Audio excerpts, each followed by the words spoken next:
a time when the operation of the machine becomes so odious, makes you so sick at heart that you can't take part. You can't even passively take part. And you've got to put your bodies upon the gears and upon the wheels, upon the levers, upon all the apparatus, and you've got to make it stop. And you've got to indicate to the people who run it, to the people who own it, that unless you're free, the machine will be prevented from working at all. Australia's best independent news and opinion radio show, The Daily Australian, with Nicola Charles and Jason Olbourne. Hello and welcome to the Daily Australian. Wow, it is Monday, July the 7th. This is episode 127, and we are in for a big week once again. The news cycle is burning. There's so much to talk about, so much to analyse, extrapolate, and work out where to from here. Nicola Charles, welcome back. Big week ahead. Hey, Jason, did you have a good weekend? We experienced lots of sun here in Victoria, so it's definitely affected my mood, because sun does that and you forget, when you've only had clouds for months and months. But I woke up this morning and I saw that interview with Glenn Beck about these hospices in Canada, where the government have just kicked them off their land and they've taken their buildings. Why? Because the hospices wouldn't euthanize their already sick patients who they were helping to die natural deaths and be peaceful and come to terms with it and do all the things they need to do. And the Canadian government said, you need to euthanize them. They said no. So they just took their business. It's on my X account, the most amazing phone call from a hospice owner who'd raised $8 million independently to take care of these people to die with dignity, and they've been kicked out of their property. The world has gone absolutely psychotic, Jason. You can't believe it. It says at the beginning, hard-hitting opinions on hard to take news. That is hard to take, isn't it, in Canada? Unbelievable. It really is. And we have a portion of that phone call to play for you a little bit later in the show.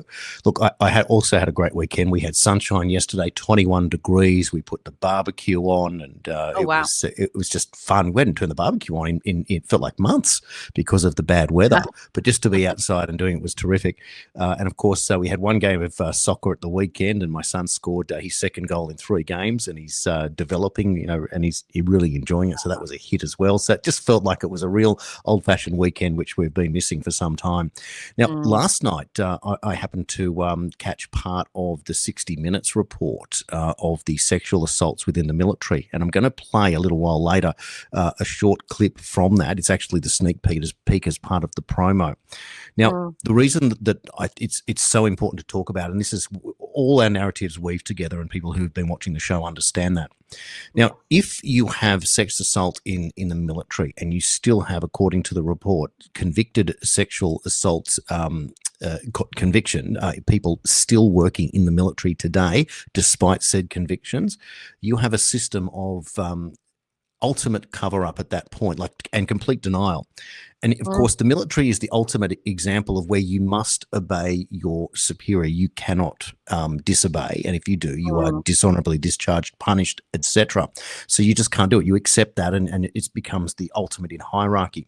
But if you have a system that has allowed corruption to take place, and in this case, criminal activity, so beyond even what you could call corruption, and a sexual assault of people that are in the military serving, and that there is a hierarchy within, an unwritten hierarchy that says that some male, even not a superior, but just at the same level, a trainee recruit raping someone else, you have an invisible hierarchy. And if you are still covering this up, this shows you that authority has breached something that we've all pretending that it's not. Now, society is divided by those, of course. The law, Jason. What happened if you see something, say something in the military? Exactly. But if you live in a society, and this is the problem that we have today, that there are those that watch independent news that realise that they've been hoodwinked, and that's generally how you arrive here, that something happens to you or you realise something, you go, that's a bridge too far, I can no longer support the status quo and the current system.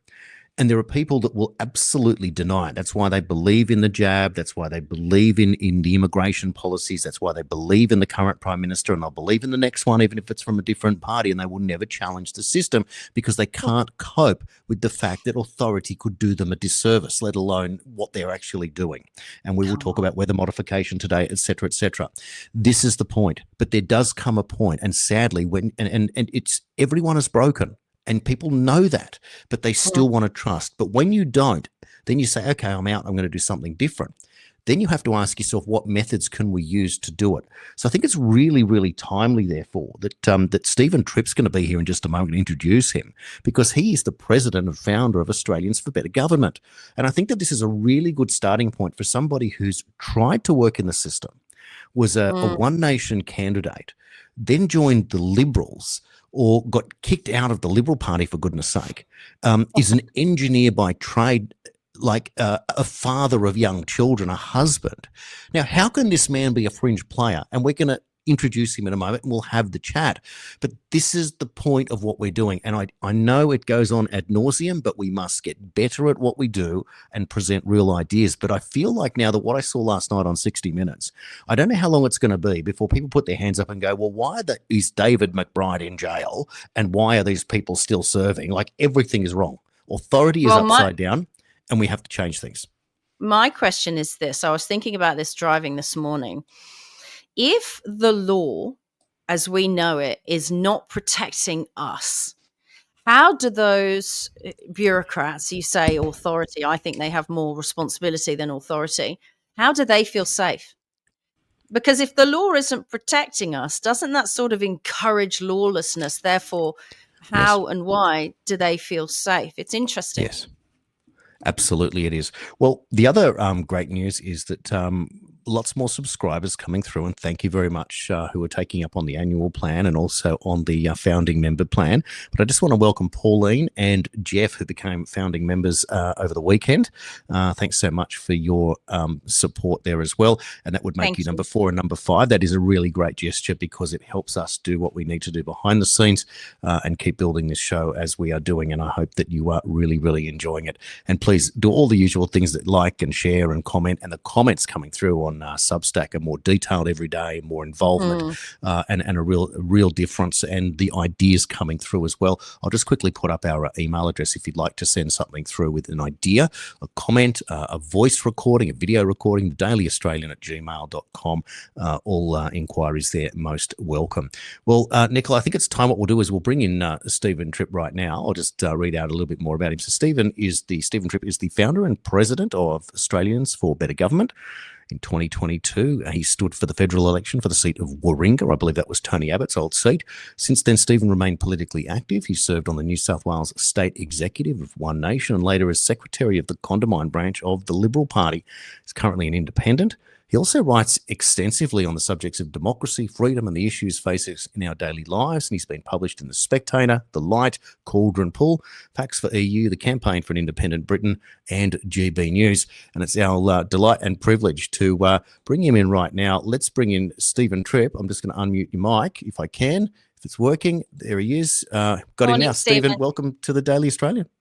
Morning, guys. Thank you very much for this opportunity, and thank you for that nice intro as well. Well, you are more than welcome to be here, and thanks so much for coming along.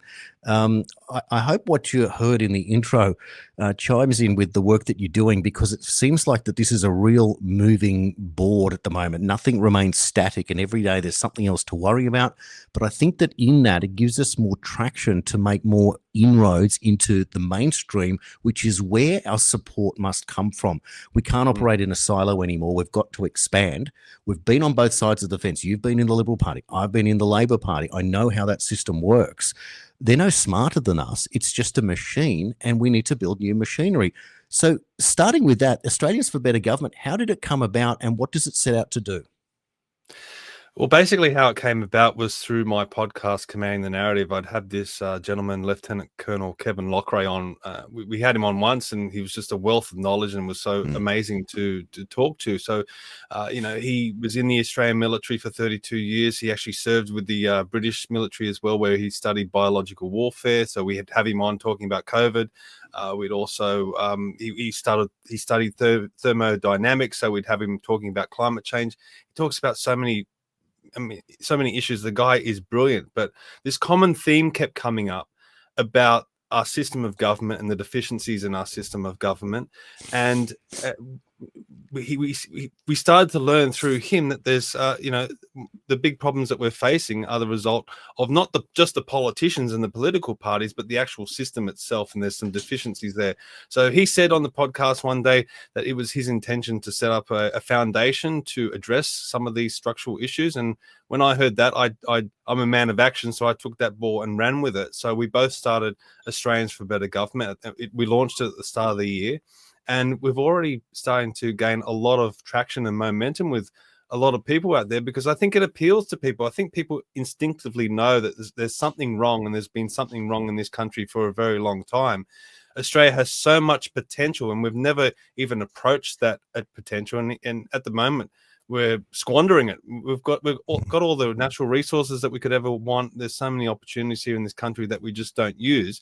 And all the issues that we're facing are the result of bad government. It's not the fault of Australian people. They get up every morning, they go out, they work hard, they sacrifice a lot for their families just to get ahead, but they're held back by this system that is clearly not working for us. So that's really the main driver behind Australians for Better Government. It's to stay outside of the party system. We're not a political party. We're a think tank and a lobby group that hopes to reform our system of government with a grassroots people's movement to drive change in this country. Stephen, you mentioned just then about energy independence, right? I read yesterday that countries that are energy independent and energy strong, other countries, obviously not Australia, that their country benefits generally to the tune of about 80% from the resources that get sold.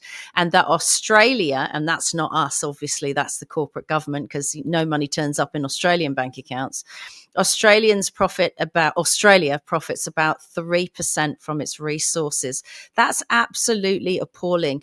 Because it's such a massive subject, do you think, are you going to have like a specific think tank for energy? Because it feels like Australia is being raped and pillaged. There's this heist on our energy and our resources. That's a very important issue, right? Because they're going to wield energy like a stick over us. They already are. People are choosing between heating and eating.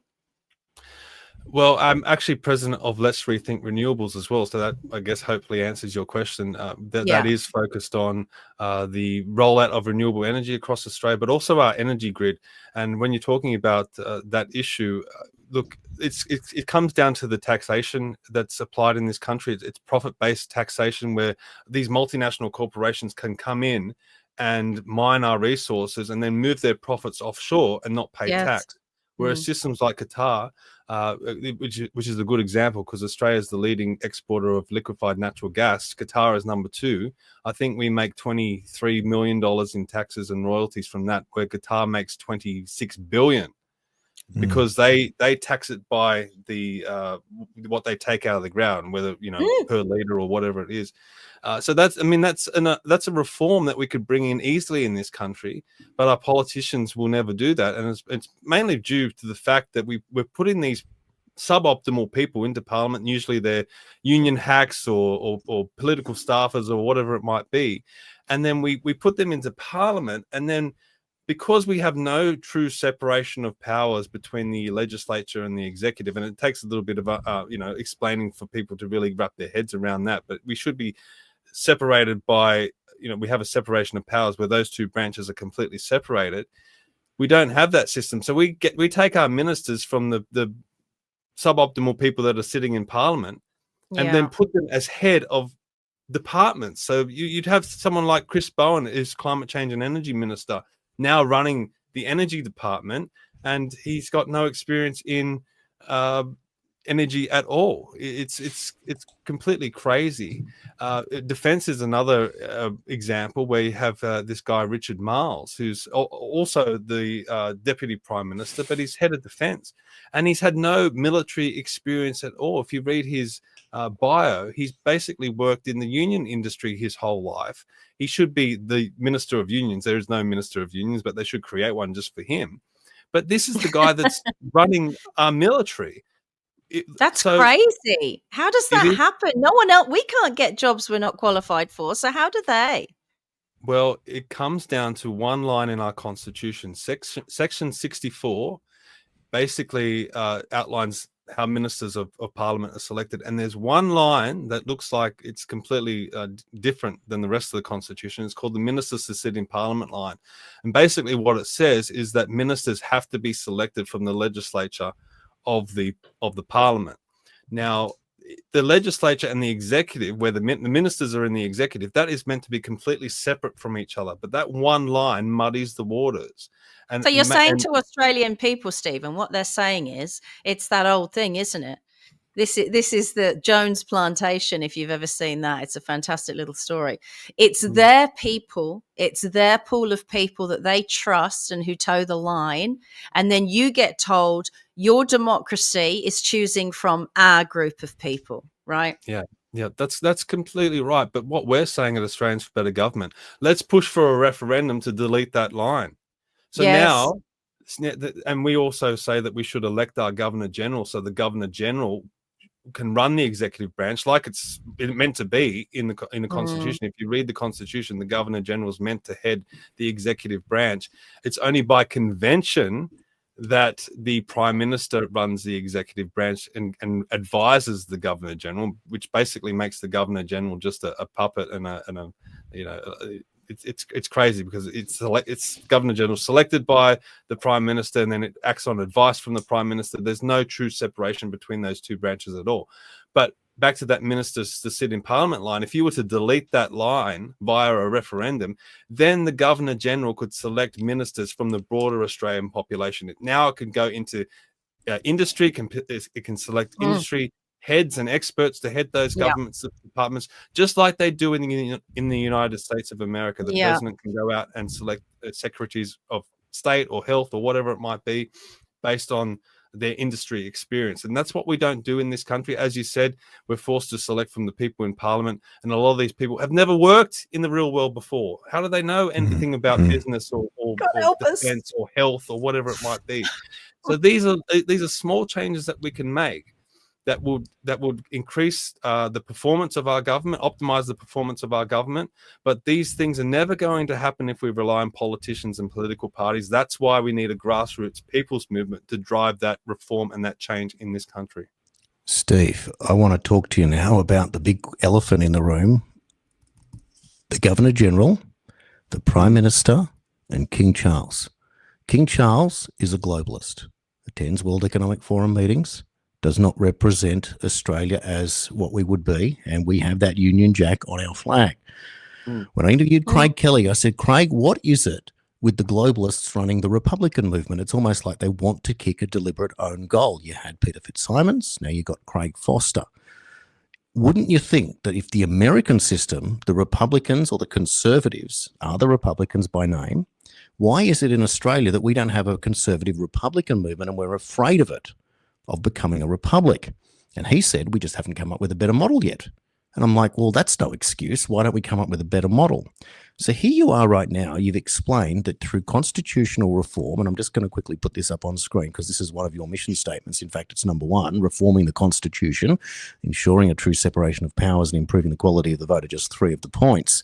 Why wouldn't we be discussing this in terms of separating from globalist stronghold and becoming, like the nationalists, a genuine republic? And one of the first reforms that you would do is what you've explained, and you would already have a better system of government because you can imagine the type of people. For example, Jared Rennick could be employed tomorrow as the treasurer of the country, for goodness sake, based on your system. This would just work. Who wouldn't support that? Or you could have Malcolm Roberts as Attorney General. I think he would be a fantastic Attorney General. If you've seen him in Parliament, no, you're shaking your head. No, okay. I don't like Malcolm Roberts. He doesn't understand about acts and laws at all, and also he's scripted. I've never spoken to Malcolm Roberts or seen him speak publicly where he's not reading from a script and he doesn't deviate from the script. We don't need puppets. We don't need marionettes. We don't need these people who are told what to say. I want people who can speak off the cuff. They're not scripted. They know what they're talking about. You know, Gerard Rennick is definitely like that, although there are some subjects he avoids, which concern me a bit. But Malcolm Roberts, I've never felt confident in him. It's amazing to me that you've still got this loyalty to One Nation. Are you still a fan of that party? I'm a fan of Malcolm, and if you look at him in Senate estimates and parliamentary inquiries, I don't see him as being scripted in those circumstances. Okay. And look, I know he's a good man. Look, we were talking about this off air. Some of these politicians are in there, they're good people, but they have to play within the boundaries and within the rules. They're trying, and I think that might be what you're alluding to with Malcolm there. But look, when you're asking the question about some of these reforms that we can have, some of this is already in the Constitution. It's only by convention that it's been twisted around, and they say, oh, we're run by the Westminster system, so that's the reason why we have these conventions, despite the fact that the Australian people have never been asked whether we agree with these conventions or not. And I think if we ask that question, most people would say no. We want it set in stone in the Constitution. Now, when it comes to a republic, I think why you don't have a Republican movement led by conservatives in this country is because a lot of the conservatives are constitutional monarchs. They believe in the monarchy, so that's what holds them back from really wanting to separate from the crown and have that have true Republican independence here in this country. When we say that we would elect the Governor General, it would only be a step towards a republic. It wouldn't be a full republic. The Governor General would still be the Crown's representative, and the Crown would still be the official head of state. Now, that's just to get it's to appeal to everyone. So if there are constitutional monarchs out there that support that system, then they're still going to agree with having the Governor General elected, and hopefully that will add to the performance of our parliament. But later on, then we can start having the discussion of whether we want to move to a republic or not. And I think over time, as some of the older generations die out, I think eventually Australia will become a republic. And you know, when Malcolm Roberts has stood publicly. I've got the clip somewhere. He's often said publicly on stage that we're already a republic. Did you know that? I have heard him say that, yes, but what's that about? Look, I can't. I'm not here to defend Malcolm Roberts, but look, we can only talk about what we can do, and you know, to have the Governor General sit as a puppet of the Prime Minister there's no true separation of powers between the legislature and the executive, and that's what we're trying to balances. There's no checks and balances on any of them. I mean, there should have been a public referendum about supporting the war in Ukraine before soldiers and boots on the ground were sent, right? They don't give public referendums for anything unless they think it's going to go their way. I think they spent over 40 million, maybe more, on this Voice to Parliament referendum. That failed. An amazing amount of money to waste when you've got people starving and homeless in this country. And I think they probably thought it was going to go yes, but they don't offer referendums. And if you look down historically, referendums, Australians haven't been asked about much. I think you're right. I think the whole system of governance, look, I'm pro-governance. If anyone comes on this show and thinks, oh, she's anti-establishment, she's anti-government, I have become anti-monarchy, so a republic would be something that I'd be interested in looking at, really and truly, because I think we've been let down horribly. But I want to be pro-government. I want to be pro-governance. I think there's a way of governing, and I'm sure that's what you're interested in doing, Stephen, that benefits the country and benefits the people.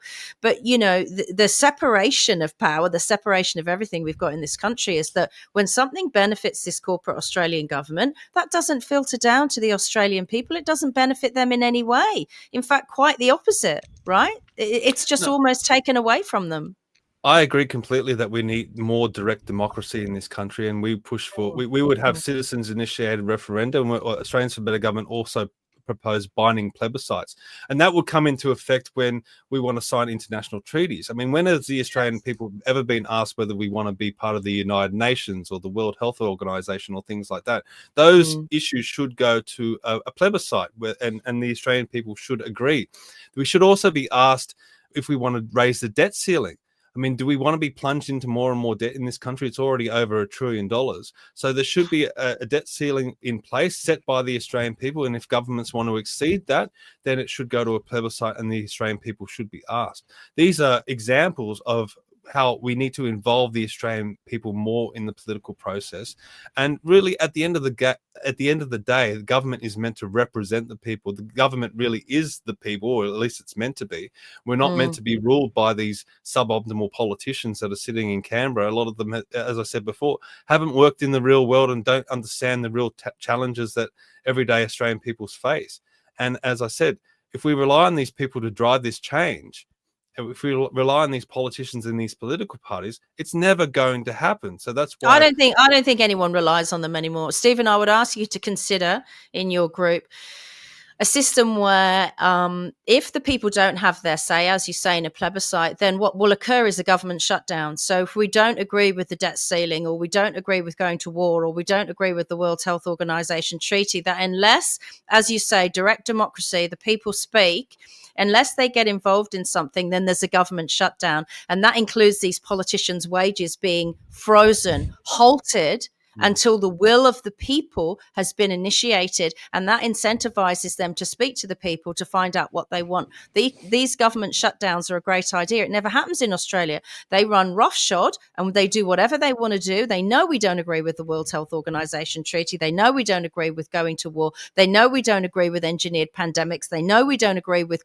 the climate hoax and geoengineering, and they go ahead with it anyway. Why? Because they get paid week after week, day after day, whatever they do. They're running this place like their own private island and ignoring the 99% of Australians. It's just extraordinary to me. Make it so that the government shuts down and their pay gets frozen until they deal with the people of this country.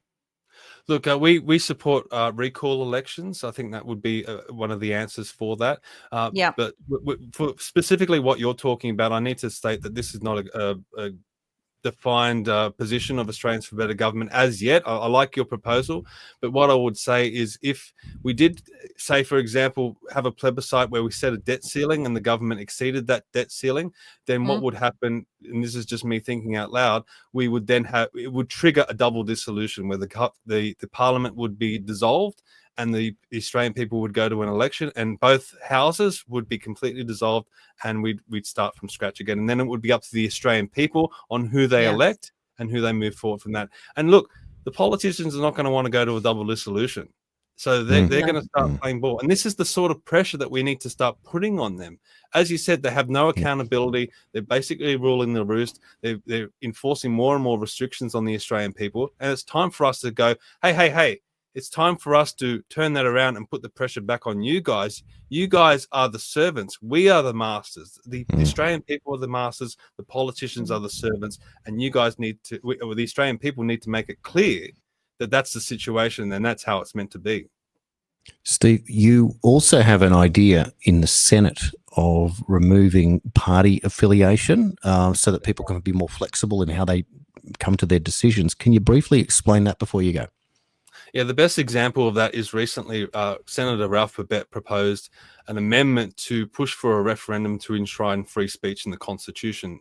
Now, as soon as he did that, Australians for Better Government instinctively knew that no other senators in that parliament would support him, despite the fact that the idea of having a referendum to enshrine free speech is a good idea, and I think a lot of people would support that.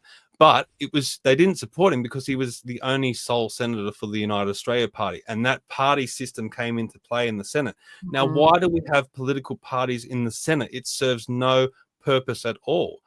The Senate is meant to be the house of review. These senators are meant to be reviewing legislation based on the merits of that legislation, not based on which political party is proposing that legislation. So that's why we're pitching that idea. It was actually pitched to us by Councillor Adam Zara, who's in the Campbelltown City Council. He pitched that. He's a patron of Australians for Better Government, so shout out to Adam. But he said, look, there's no reason for political parties in the Senate. Let's abolish political affiliation at all. You can't, and that includes trade unions or any other political organizations. If you're going to be going into the Senate, you should be completely independent, and you should be reviewing legislation that comes in based on the merits of that legislation. And we emailed every senator that had a public email address to encourage them to support Ralph Babette's motion, and we only got 2 replies. One was from, believe it or not, Fatima Payman, and the second was from a Greens senator down in Tasmania, and basically they just said, we're noting your correspondence. All the senators completely ignored our email, pushing for support for Ralph Babette, and they did so because they don't want to deal with this, because they know they can't publicly be seen supporting the United Australia Party. And that is a huge issue in this country, because sometimes there might be senators, they might be in some crazy party like the Greens, but maybe they might propose good legislation or a good private members bill, whatever it might be. The other senators in that chamber need to be reviewing that legislation based on the merits of that legislation. Steve, that's a fabulous new way of looking at the way that the political system works from multiple angles. And I can see that there are people now realizing that there are certainly different ways and different approaches that are necessary and that operate outside of the political system, but you can still be involved. On the screen now, I'm just going to put an example of one of the newsletters and people that have been involved. And you've actually got Dr. Chris Reynolds, Malcolm Roberts, Gerard Rennick there. And if you'd like to join, you can certainly join the movement there, become a member. You can check out the website. I'll just put the details up again on the screen. Australians for Better is where you need to go, australiansforbetter.com, and on there you'll be able to navigate all the different information, including if you want to support and become a member, and talk about different ways in a think tank and become involved in restructuring the system. It's been a real delight to have you on the show, Steve, and real innovative thinking. It's fabulous. And as you can tell on this show, we don't all agree all the time, but I tell you what, the debate is what it is all about, and more power to you for doing the great work that you are.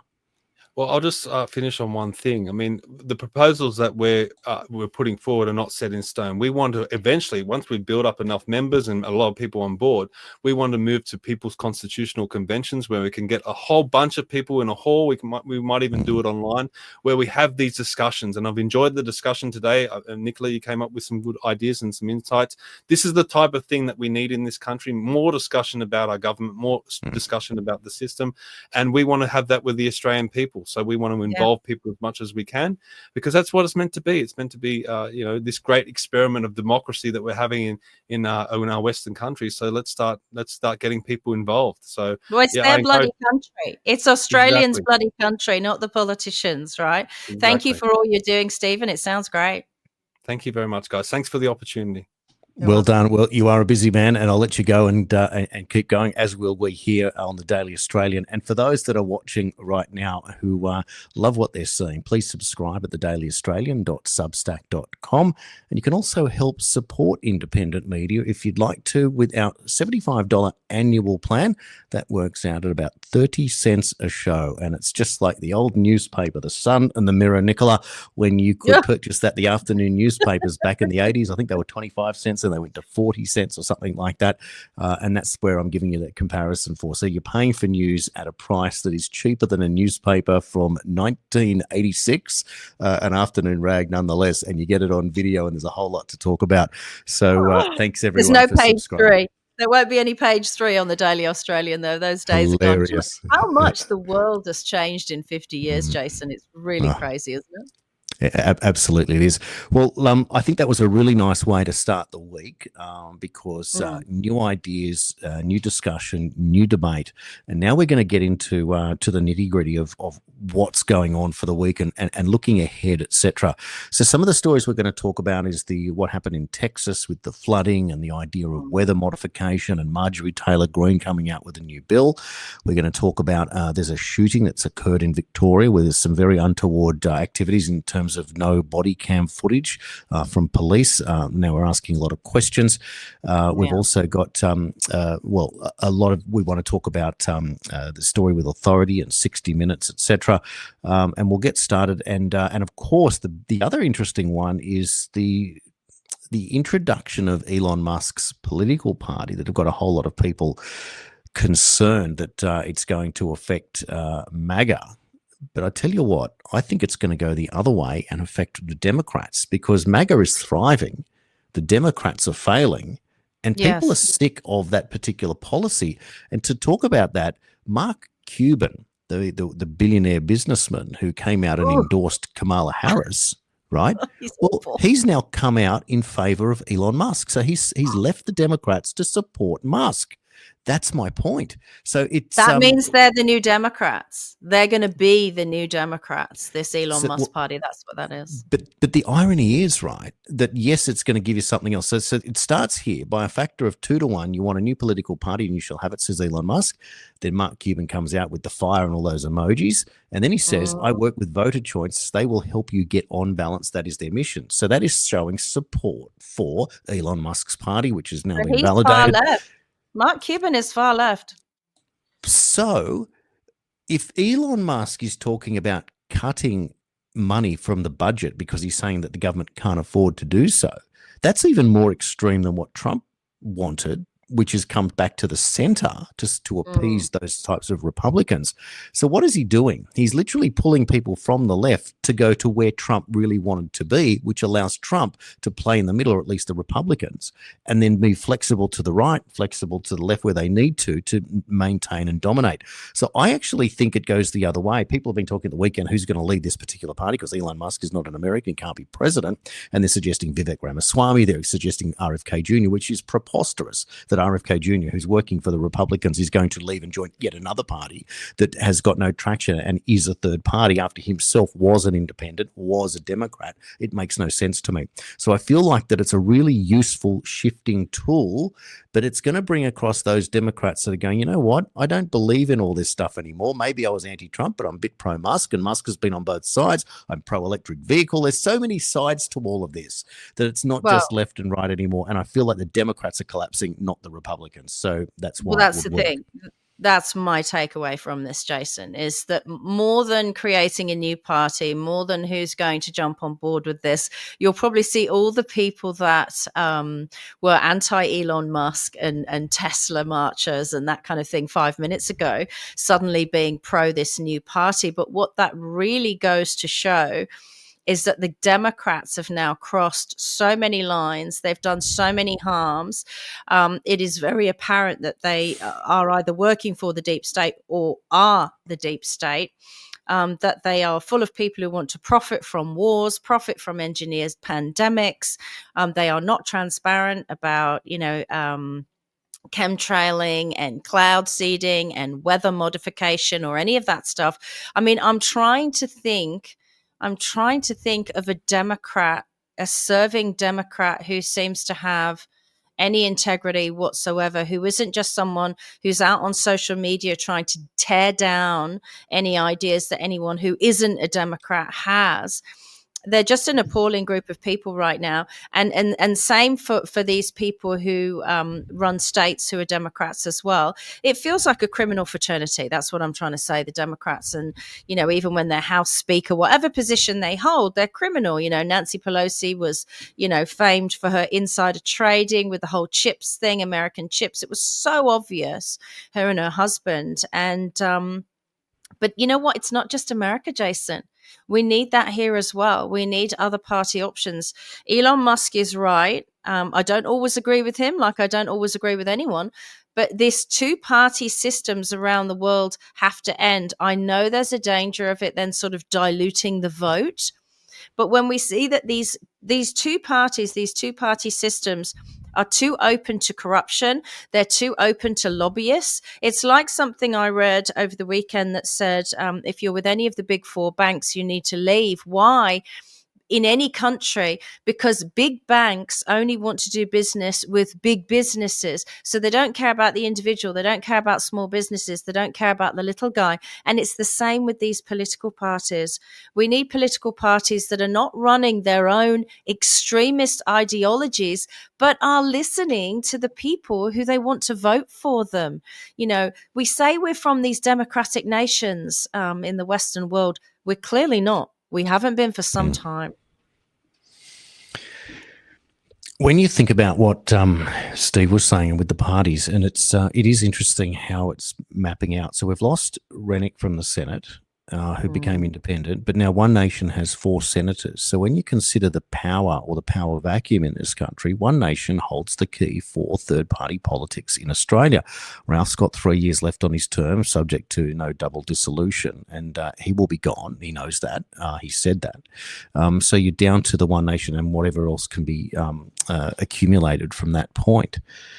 So at the same time, there are obviously lots of people that don't associate with One Nation, and there's lots of groups, media organisations, etc. And we're kind of separate. So there has to be a conduit to new ideas, and there has to be a conduit to building political support, such as Australians for Better Government, such as other things that we can do. And one of them has to be the way. Party. For decency. Do you remember when the Democrats, Joe Biden, said decency is on the ballot and they're the most indecent family? Look at Hunter Biden. They're the most indecent family there is. And they said, oh, it's decency on the ballot. It's us over Trump. He's not decent. You're not decent. Australia needs decency on the ballot. It needs a Conservative Party that wants to protect Australians. This isn't against any migrants or anyone coming in, but who's putting Australians first and Australia first? They're just stealing all the resources. They're running this like a private company, and they don't care about what happens to people. And it's got to change. It's got to change in Australia. It might even be too late already. But whatever's left of this nation, its original cultural identities, and there are 2 original Indigenous cultural identities in Australia. The Labor Party tell us there's only one. There's only the Aboriginal Indigenous identity. And I agree with that one wholeheartedly. And government doesn't do a stuff for those people. But there's the European settler Indigenous identity as well. And they're being universally ignored. They're being overtaxed. They rock up to vote and they want to do the right thing, but they're not being listened to. They're being treated in the most appalling way. And if you say anything about it, because they were European settlers, well, you're a racist. Why would you not be for white European settlers being last, Australia last? What are you talking about? Racism is racism, whatever direction it goes in.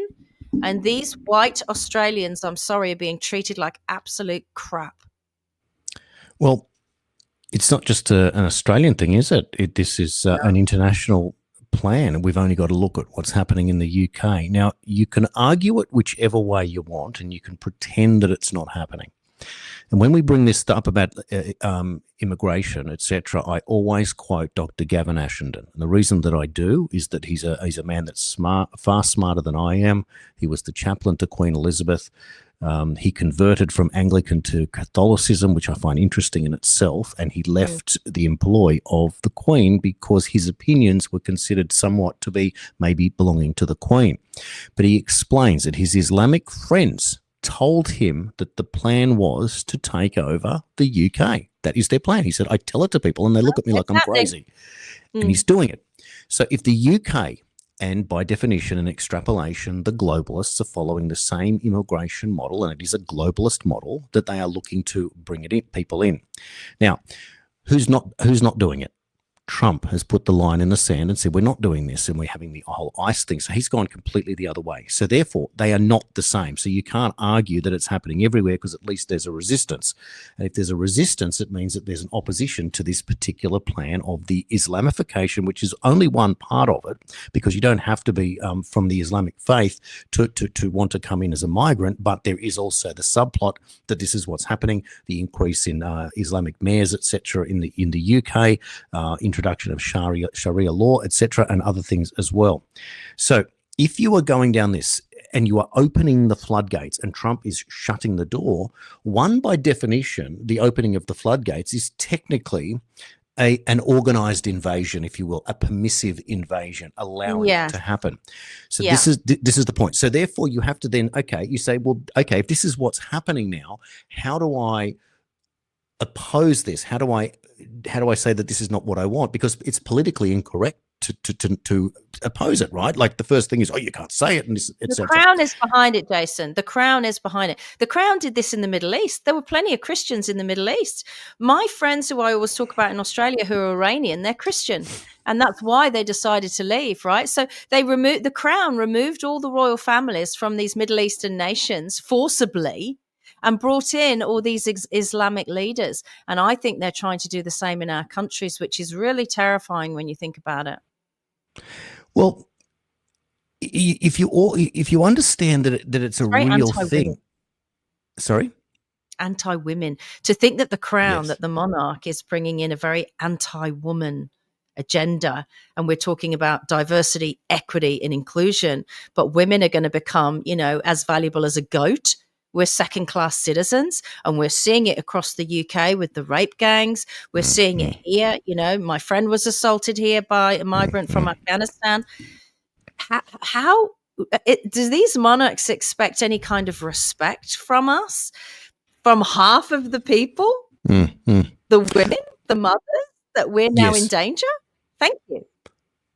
Well, that is interesting because in the UK, there's now a chatter amongst within Labor of good women being forced out.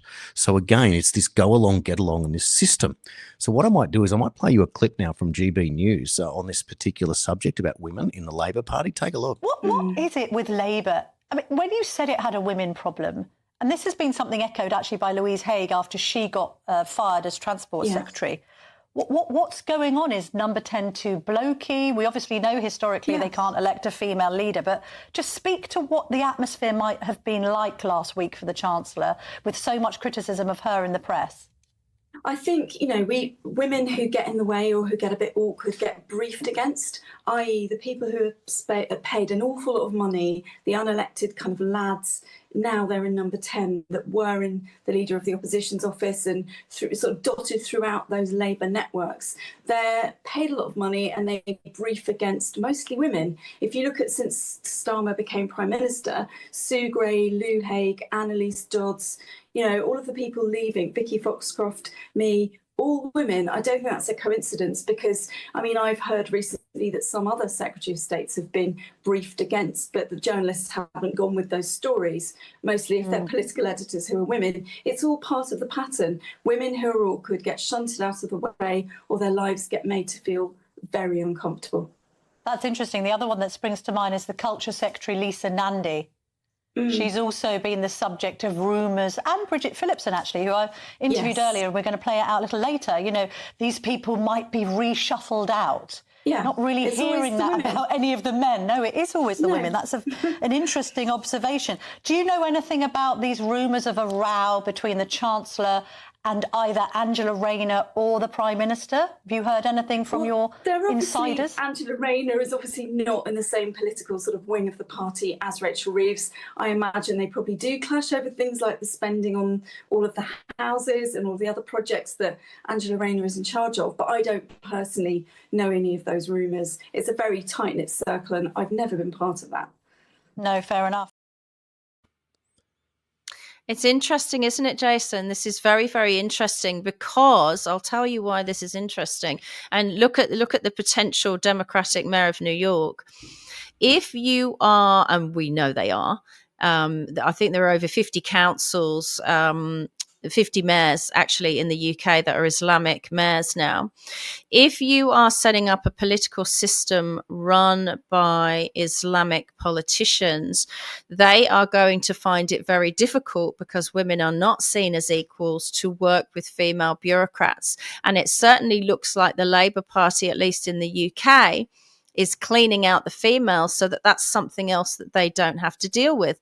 And again, if we had an honest press in this country or the UK, and I can't believe you mentioned the Sun and the Mirror earlier, I can't believe we don't have a free press, that their pieces of silver that they're getting from these governments and these organizations are so worth it that they would throw away all of their principles and their just, their vigor to want to get to the truth for these pieces of silver. It's disgraceful. They're in on a conspiracy themselves. No wonder Nuremberg happened. I just can't believe that there should be headlines in the free press women under attack, female leaders being taken out. You could literally, I'll make one up later, a front page news headline, and these people need to be held to account. Now, it seems like, with people like Ursula von der Leyen and the European Union, if they're on board with everything that's happening, then those females are allowed to remain. But we even had Anthony Albanese with a Ballarat member say in Parliament, smasher, under his breath, and it was picked up by the microphone. The lack of respect for females and, on a base level, I'm a social and political commentator. They wipe you out on social media. They take your ability to earn a living. They've clearly put me on a blacklist. This is an anti-woman agenda as much as it is a pro-Islamic agenda. They go hand in hand. That there is the point. Now, there's two directions that I want to take. One, we'll stay in the UK now because this just develops the story, and it's the idea of the discussion of healthcare for foreigners and what is now coming up in discussion. I'll play that clip for you because then we're going to come back and then talk more about women in relation to what happened in Australia in the 60 Minutes report in the Australian military. Let's move on to another story, and this is on the Sunday Telegraph's front page. Axe sickness benefits for foreigners, Tories urge. Now, my initial reaction to this story, Tim, I don't know what you think, is, sorry, are we paying benefits to foreigners? I know. I didn't realise that. And this presumably has happened under the Tories' watch. I will ask the Shadow Chancellor, Mel Stride, why he's coming out with this now in opposition and not in power. It's unbelievable, actually, isn't it, to think that we are a country that's already living beyond our means. Yeah. We have a huge amount of borrowing now. We're spending over £100 billion every year now on just the interest on our debt as a country. So why are we paying benefits to foreigners, disability benefits, when we already are going broke? And so, yeah, I'm very interested in you asking that question for Mel Stride. But what are the Tories saying? That people who do not have UK citizenship should be barred? Exactly, yeah. So there are other things that they want to introduce as well, including a face-to-face interview for everyone who wants a disability benefit. Which is a good idea, because I was astounded by the figures since COVID on how many people actually have face-to-face appointments. And it's minimal. I think over 80% of all of these assessments are conducted remotely. Well, if you're claiming sickness benefits and you're claiming to have disabilities, surely you need to be seen in the flesh. Absolutely. And I think it's probably cheaper immediately to do an interview over the internet rather than face-to-face. But if you save a little bit of money on the assessment process, but then you potentially have years of paying the people that you weigh through these benefits. So it's a short-term saving, which means a long-term cost for the taxpayer. So some good ideas from the Tories there, but I expect most people in the country would think, why aren't we doing these things already? Yes, exactly. And also, is that going to cut? Well, they can't do face-to-face, Jason, because there's too many of them. There's millions and millions. So it's already out of control. So they actually don't have the time or the resources to do face-to-face. So much is digitized now. And it's interesting, right, that all of these foreigners are getting all these benefits, because I know here in Australia, for instance, once a woman becomes married, she's not considered an individual anymore. For instance, when I lost my employment because I wouldn't comply with the injection and my husband was still working, it was fine before we were married, but it was like you can never go to the government and seek any kind of benefits once you become married as a woman in Australia. And yet loads of these migrants who are coming in, they tell us that they're married, and yet they're getting benefits left and right. It's really strange. Again, native populations getting treated really differently. In Australia, they're like, if you're married, you're your husband's problem. If you can't get a job, you're your husband's problem. It doesn't seem to work like that for men, but it works like that for women. It's most odd. Well, the other thing is in Victoria, that the Victorian government is now going in with the voice for Victoria in the state. So they want to come up with that problem. Now, that again is going to separate people. So, for example, to not have to pay income tax, and I don't know how that works if it's a federal taxation thing, but to create a different class of people that are effectively elevated because of their Indigenous heritage, of course, makes no sense. So the question is, and an are Victorians? Class. Yeah. are Victorians who voted 54% against the Voice going to maintain that, or are they going to be hoodwinked into voting for Labor simply because the Victorian opposition is so weak? So Brad Batten has got his work cut out for him, but his biggest plan here is to do what Jacinta Price did and follow down that pathway and have to defeat this at its core. Victoria is broke. They haven't got any more money. And if anything, they're going to have to hand over either state sovereignty to China or to someone who's going to throw money in to invest or to buy it or to do something. Like, how else? Like, we already saw Andrews when he did that with the Belt and Road against Scott Morrison and Frydenberg at the time, defied them and took this investment because they don't have any money. But we're not broke. We're not broke. They've closed our coal mines. I drive past one in Gippsland and it's still open and you can see it. And the walls of it are black and there must be billions and billions of dollars worth of coal. And they just closed it. And now it's like a tourist attraction. You know, there are so many ways for Victoria to make money. We've been hobbled. This is like the movie Misery, where she puts the block of wood between his ankles and slaps it with a hammer. Victoria has been hobbled deliberately by its bureaucrats, and we've just become this consumer state. We've got this warehousing where these trucks turn up and we're living off the tit of China because we don't make anything. We don't build anything. Everything in the shops is crap. You know, it's really awful. You can't get anything good anymore. Victoria isn't broke.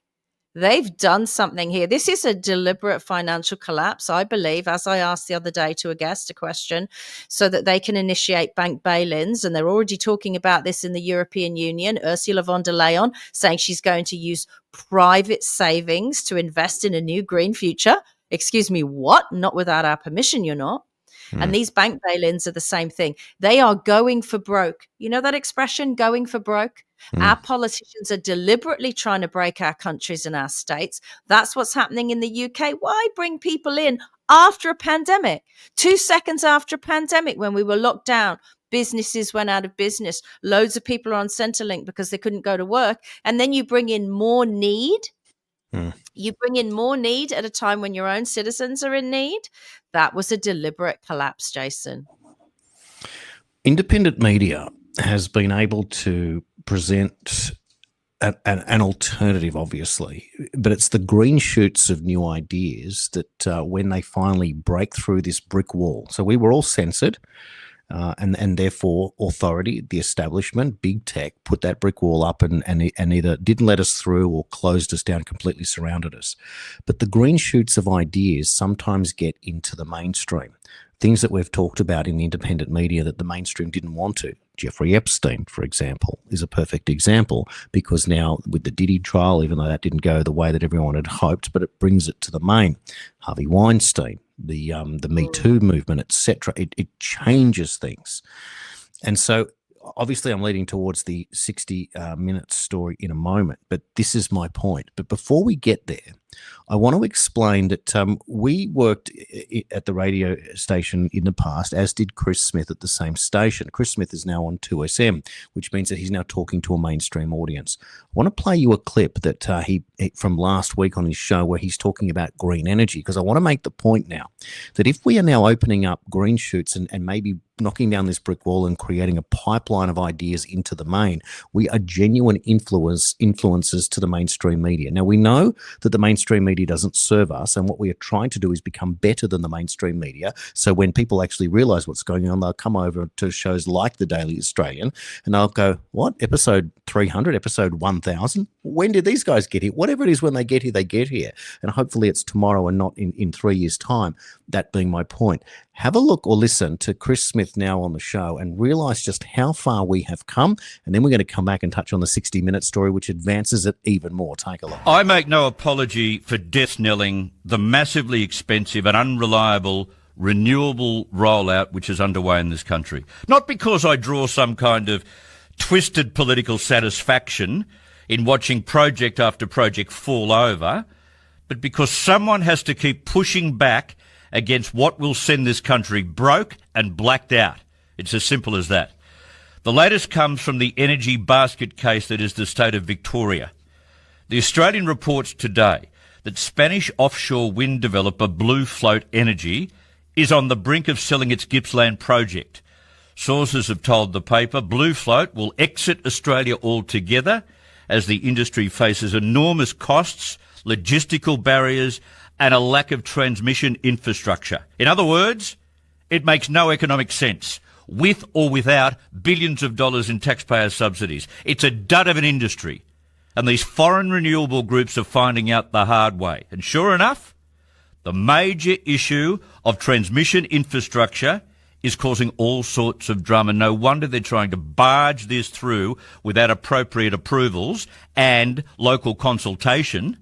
A key Electricity Commission transmission line between New South Wales and Victoria has now been derailed for a further 2 years. But you've got to listen to the dates. These are crucial. This is only emerging this week, but the VNI West project will now be delivered in late 2030. But hang on. That's compared with the original 2028 deadline, adding to fears over a botched transmission to renewables. How can Victoria still shut the doors of its coal-fired power stations in 2028, which they intend to do, all shut, when they won't have a line to carry renewable power from New South Wales to Victoria and vice versa until at least a further 2 years? The state is absolutely headed for an economic shutdown. It'll be like Dan Andrews and his ridiculous lockdowns, but without a pandemic.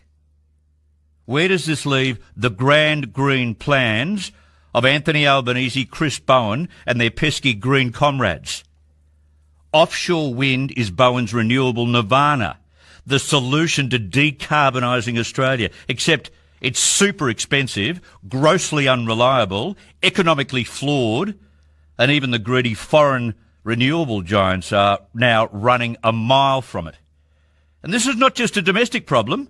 As the Australian reported today, the International Energy Agency has warned that globally, offshore wind project costs have risen as much as 40% over the past 2 years due to inflation, supply chain pressures, rising interest rates and more, conditions that are now hitting Australia's pipeline as well. As I've always said about this ridiculous transition, you don't unpick reliable and affordable baseload power sources before the alternative system can prove it's ready to take over. And that's not the case. Otherwise, we end up shutting down the country, which will be a complete and utter national economic disaster. It's impressive, isn't it? Because that is a complete destroy of the government as we see it today in the mainstream, and it comes exactly from what we've been talking about, put together by the very capable Chris Smith there. That's what impresses me about that. Australia is becoming an unnatural disaster zone. Mm-hmm. Unnatural. These are all man-made unnatural disasters, from pandemics to floods and fires. It's all deliberate. It is a movie. It is fake. They're creating it for a financial outcome that they've got planned, where they end up on top, or the Crown ends up on top. These corporations end up on top because they're assisting them. In the words of the then Prince Charles, we need an advanced military-style campaign using the forces of the private sector to force the world to go green. An advanced military-style campaign. And he brought in the forces of the private sector to do it. We are going to end up like the Dark Ages, right? If it wasn't windy that day, and who wants it to be constantly windy, because then that damages property. But if it wasn't windy that day, we can't use wind power. And it's not really windy most days unless they generate it, right? What if it's really not sunny that day for solar energy? Well, they're also telling us they want to block out the sun. We've just had a sunny weekend here in Victoria, first time for a very long time. What if they keep moving forward with their blocking out the sun plans? We don't have the minutes from the meetings with Bill Gates and Anthony Albanese. If you block out the sun, your solar panels are not going to be that great. And people took out remortgages to put them on the damn roof. These people are creating Australia to be an unnatural disaster zone. It's deliberate. They know what works and what doesn't work. They're selling it to us on virtue signaling and ideologies that are flawed, that are not based in fact, and they don't care because at the end of the day, they are going to profit and we are going to lose. Well, the environmental catastrophe that's forming from the green energy monsters that have no economic understanding, but it's more than that, it's deliberate. Everyone knows that you can't replace a system that's unproven, replacing a proven system with one that's unproven. We just know that that is destined to fail. It's so obvious. But the fact that they all go along shows that these politicians and their opposition are not fit for purpose. I'm going to cross to a quick clip now from New Zealand in relation to bees. To show you more of the environmental bullying and the catastrophe, showing you that this doesn't just apply here in Australia, and then we'll go around. There's a few more stories we need to cover and put it all together for you. Required us to burn it within 7 days. Otherwise, that we face criminal charges. I just love how they arrive, they throw literally raspberries in my face and say they do not care, and treat my staff terribly. There was no disease in these boxes. These boxes were clean. It's wonderful having a person who's done half a day's training and know your competitors so that you have to burn your outfit. This is what's happening in New Zealand under the Biosecurity Act. Controlled demolition of a food supply. No bees, no food supply, no pollination. Controlled demolition. And there it is. It doesn't get any more obvious than that, doesn't it? If you get going after the bees, and these bees, there's nothing wrong with them, but you are just saying it a compulsory attempt. It is very, very disturbing. And this was attempted in New South Wales, and people have reacted and done what they've needed to do to resist as much as they can, and that's all part of it. But that's just disgraceful. Now, in the US, at the weekend, we saw the devastating flash floods that resulted in dozens of people perishing in that particular situation. Young kids at this camp, the campsite, the director, etc., trying to save the children. Flooding that had filled up these cabins in no time at all. And it was suggested, looking at the patterns, that it couldn't quite have been normal. I'm just going to show you now a time-lapse video clip, and if you look at it, you'll see the timer and how quickly the floods happen in a matter of minutes. Have a look at the water rising, and this one will come back.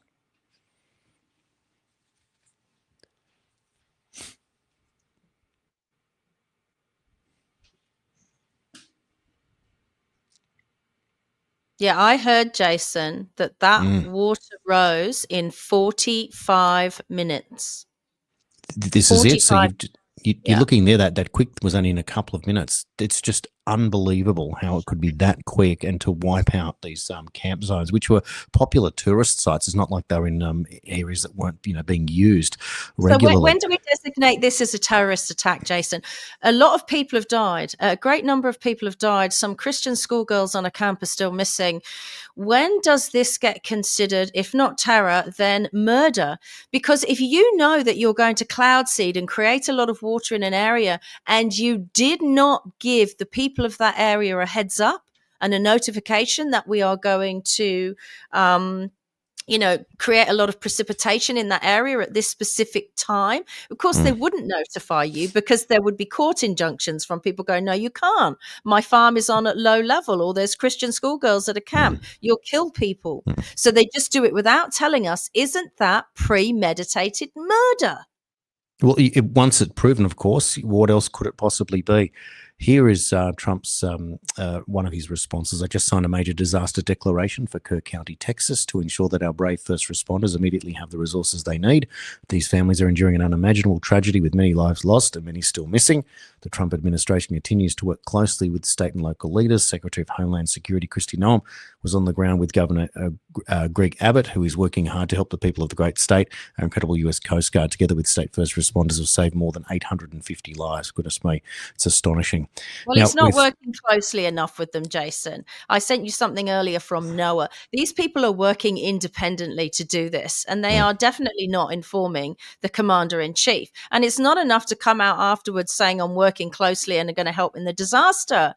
Prevent these disasters from happening. These people are out of control. Well, again, this is part of the problem. So what are we talking about? If this is, in fact, weather modification and we go through the same process, no one ever admits anything, you've got to prove it, you've got to show it, etc. So let's show you a document here, weather as a force multiplier, owning the weather in 2025. This is a document written in August of 1996. And then if you look at the executive summary, and the writing is a little bit small, so I'll read it out, where the arrow is a high-risk, high-reward endeavour. Weather modification offers a dilemma not unlike the splitting of the atom. While some segments of society will always be reluctant to examine controversial issues such as weather modification, the tremendous military capabilities that could result from this field are ignored at our own peril. From enhancing friendly operations or disrupting those of the enemy via small-scale tailoring of natural weather patterns to complete dominance of global communications and counter-space control, weather modifications offers the warfighter a wide range of possible options to defeat or coerce an adversary. So that's just part of it there. And here's a little bit more of the operational capabilities matrix. So you can use it to degrade enemy forces, flood lines of communication through precipitation enhancement, precipitation denial. You can literally force a drought or fresh water. And you can also use it, they say, to enhance friendly forces, to participation avoidance, storm modification, space weather, fog and cloud generation, etc. So it's clear what they can do, right? That's the point. It's clear what they can do. What's the key word, Jason? What was the key word you just read out? The enemy. So is this a civil war? Someone's being allowed to treat Americans and Australians, like the enemy, because we've had terrible floods here, and then, they happen to build it back as a smart city. They did it in Lismore, I think it was called. Why are we being treated like the enemy? Who is attacking us? This is an attack, just like the injections were an attack, just like what's happening financially is a banking attack. Either our governments are culpable in this conspiracy to attack us, or they are just complacent and they're standing back and they're letting it happen. Our military is not protecting us. Our politicians are not protecting us. The goddamn crown is not protecting us. How are they getting away with it? Well, this document that we just put up on the screen is dated August 1996, and that stamp on the left says that it is approved for public released dissemination. So in other words, this was once considered a conspiracy theory, and the opposite now holds. It's true and it's fact. How far of it is a fact? Well, Marjorie Taylor Greene has said that she is introducing a bill that prohibits the injection, release, or dispersion of chemicals or substances into the atmosphere for the express purpose of altering weather, temperature, climate, or sunlight intensity. It will be a felony offence. She said we must end the dangerous and deadly practice of weather modification and geoengineering. No person, company, entity, or government should ever be allowed to modify our weather by any means possible. And she's added Tim Burchett on as a co-sponsor of the bill. So in other words, it's now made. That's how it works. It's now made. The US government, they're going to load up a bill. They're going to write a bill. They're going to present it to the Congress, to the House, and see what happens. But it's in the process. We're a lot further along than we were before. No one should have died. It should never have happened. And these things continue to happen. So someone has hijacked the system for their own benefits and ends as usual. And yes, these people need to be held to account. And yes, these people, when found, need to go through the process and locked up for the rest of their lives, if not worse. Because what else could it possibly be if you are doing this for whatever reasons that you think are justifiable, and little children have lost their lives and families have been destroyed forever? It is unacceptable at all levels. And you just wonder how much of this has to happen, how much can be known, and how much is premeditated and how much is accidental, and all of those things, because I'll argue that there was no such thing as weather modification, but there it is in plain sight, massive floods, MTG coming out and challenging it straight away, and she'd been working on it for a while. It's just, the timing, at least something positive must come from that at this point. Trump said, we have weapons you can't even imagine. Don't treat us like children anymore. They know which planes were up there. They know who owns those planes, and they know which airport they originated from. They know who owns them and who's operating them and who's been given open slather to do that. I don't care if it's the deep state. I don't care if it's George Soros. I don't care if it's Bill Gates. I don't care if it's King Charles the effing third. Stop these monsters from killing people. If they're not killing us from the air with floods, they're killing us from the air with bushfires and wildfires. We've seen that all over as well. They're killing us from needles with stuff they're telling us is good for us. They're killing us with bad food. RFK Jr. has admitted that on national television. They are destroying us financially, and they are destroying us with migration. This is a controlled demolition, a collapse of our civilizations in the Western world. Even if tomorrow a switch was flicked globally and it stopped and it went back to normal, our countries are unrecognizable to the countries they were in 2019. When we all went to bed on New Year's Eve, 2019, 2020, and had no idea the evil that was about to be unleashed in us. That water went up in 45 minutes. That's quick, unacceptable, and unnatural. Well, our civilizations have been collapsed in 5 short years, and it's about time we found out who did it. Yep, absolutely. And authority must pay. And this is the thing that we started the show with, an authority literally getting away with murder. And in the case of the Australian military, sexual assault. And it is really a shocking story that we saw, that those that did see 60 Minutes. I'll play you the short promo from the show to give you an idea of what, if you haven't seen it. It was my calling. I never envisaged a life where I wouldn't be in the Air Force. Hurts every day. Some say it's more dangerous for a woman on base than it is on deployment. Your biggest threat is your male colleagues. He was going to rape me. That was my fear. We just didn't think it was ever going to happen to us.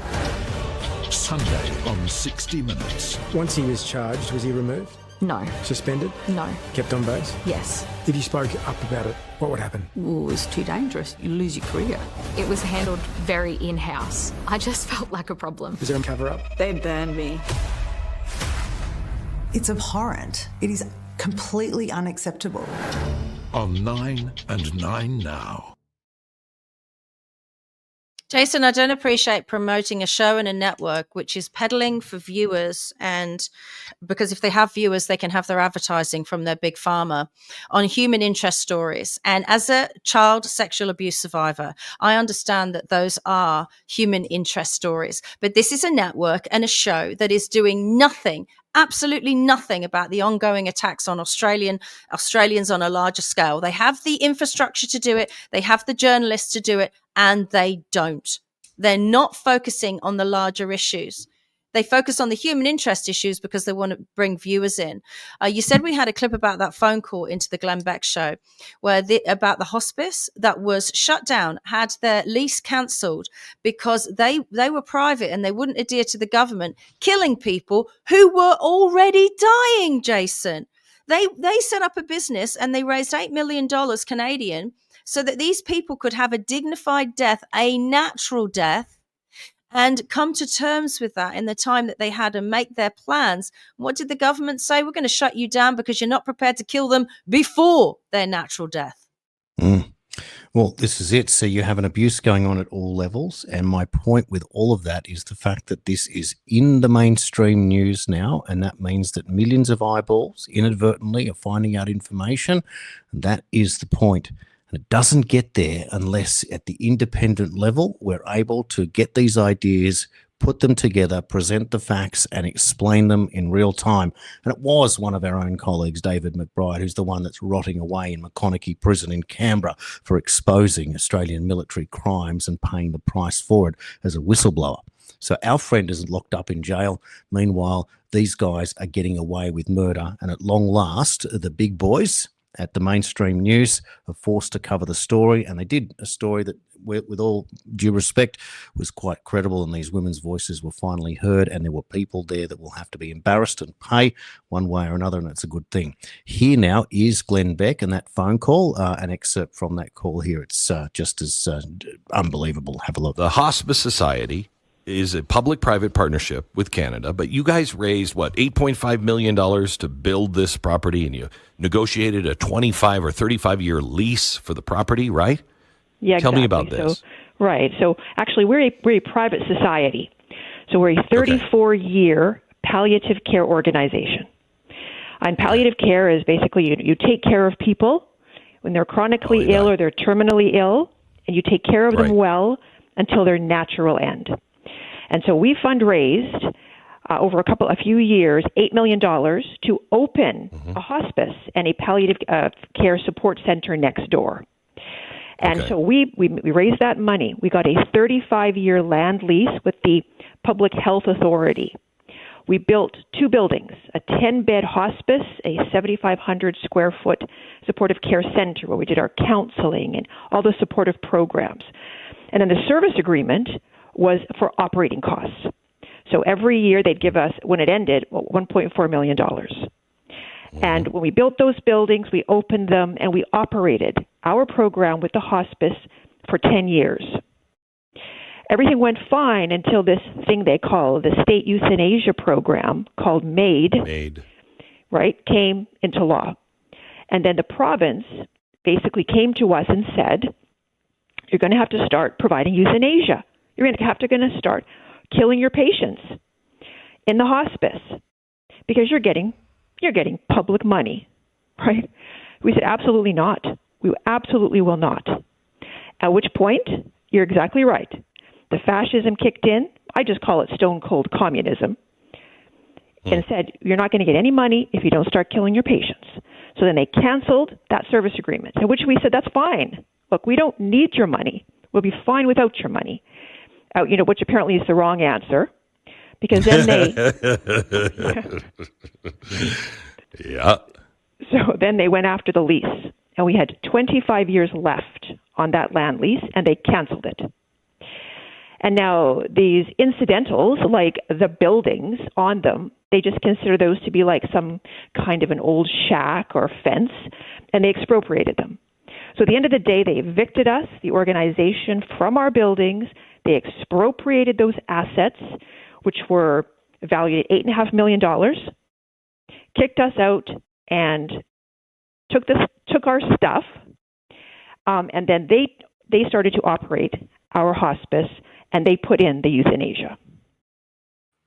There it is. Jason, the Canadian government wanted them to kill people who were already dying. You don't need to worry about them using your resources in the future, One World Government. They are already dying, but they weren't dying quick enough. So they've kicked out a private organization. I understand their first mistake was leasing land off the federal government. But my God, can you believe they will kill at any cost, at any level? You can definitely see why in Australia they closed the Vaccine Adverse Reaction Compensation Fund, right? They don't want to pay you while you're sick for whatever life you've got left. They'd rather you weren't here now. I'm surprised we don't have MAID in Australia. When will Labor be bringing that to us, Jason? Well, Labor is more concerned with turning Anthony Albanese into a rock star. Here he is, patting the backs of all these kids at a school and being treated like some sort of rock star. And it's just interesting the types of kids that we saw there at the school, and the school that Albanese chose to go in and get this rock star greeting. So it looks like there's a bunch of new Australians in that clip. And of course, that's who Albanese appeals to just the same. So if you are destroying your old support base, you better bring in a new support base to keep your power going.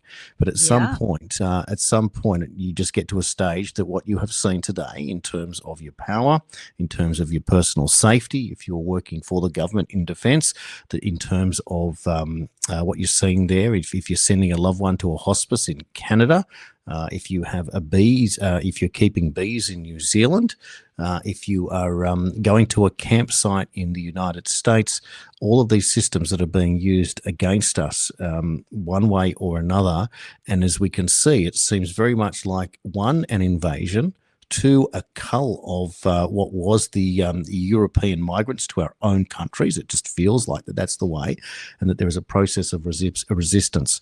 As much as we all want to flick a switch and change this overnight, and many of us years ago when this started thought that this may well be the case, and yet we are a decade into it and we keep fighting every single day and wondering when it is that we're going to get that to happen. And I don't think that we are. I just don't think there's going to be that flick of the switch moment, which we all hope will happen. So therefore, there has to be systems in place. We talk about political parties. We talk about joining them. We talk about reaching out to different candidates. We talk about running. We talk about all these different things.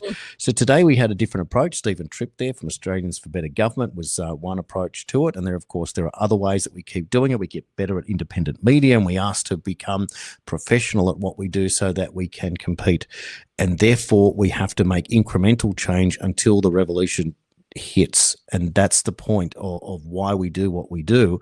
And that means that the interactivity and the more eyes that see what we're talking about will understand that we're presenting old ideas, new ideas, changing of the narrative in real time to become that credible news source. And if there's one more person that watches the show today and appreciates what we're doing, we are winning, but we need to win at a much higher rate and develop a much bigger pipeline to send these stories over to where you guys are watching, mainstreamers who have come over here. Thank you for coming and watching what we're doing. And that includes those guys at the Australian Signals Directorate who are obviously watching in as well. And of course, a cheerio to you, Julie Inman Grant, who has someone in your office watching our show as well, seeing how you can prevent what we're saying. But we're just talking logic, and soon that'll be the case where, you know what, you won't be able to deny it, and you may even get on side at some stage realizing that you are part of the people that they want to get rid of at the end of the day, and all of us. And that's the crazy thing about what's happening here. So what is it all for? And we've talked about that in the past, and we'll continue to talk about it again. But it's been a really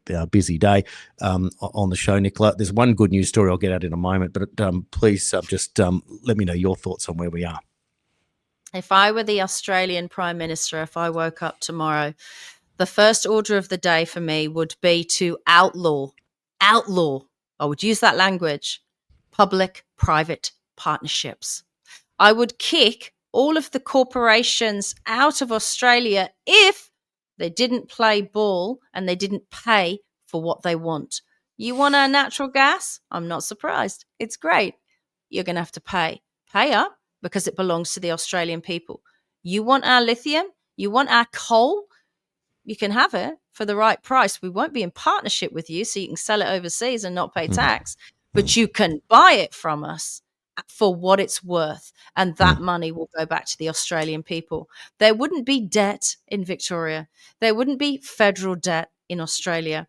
Over a long period of time, these people have crushed this nation with greed and their partnerships, and it has to end. This country has to become a country again and not a corporation.